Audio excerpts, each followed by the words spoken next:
Hello मैत्रिणींनो, चला जाऊया ना नेचर मेडिटेशन अनुभवायला. आता हे नेचर मेडिटेशन काय काही नाही, माझ्या स्वतःच्याच मनात आलेला एक सुंदर विचार. डोळे बंद करून आपण सारेच मेडिटेशन करतो, हो की नाही?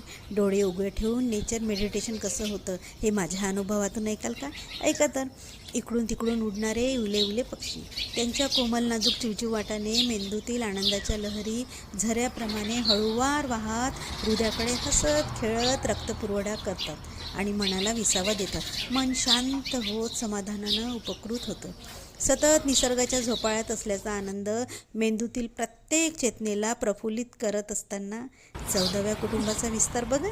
पिल्लांच्या रूपात बाहेर पडून टकामका बघतो आणि 15वं कुटुंब काट्याकुट्या जमा करायला लागलं की मन आनंदाचा सोहळा साजरा करायला लागतं. आहे की नाही? नेचर मेडिटेशन घरी फक्त 4 कुंड्या असून चालत नाही बरं, त्यांच्या सोबतीला पाखरांचा चिवचिवाट असायलाच हवा. तुम्हाला काय वाटतं?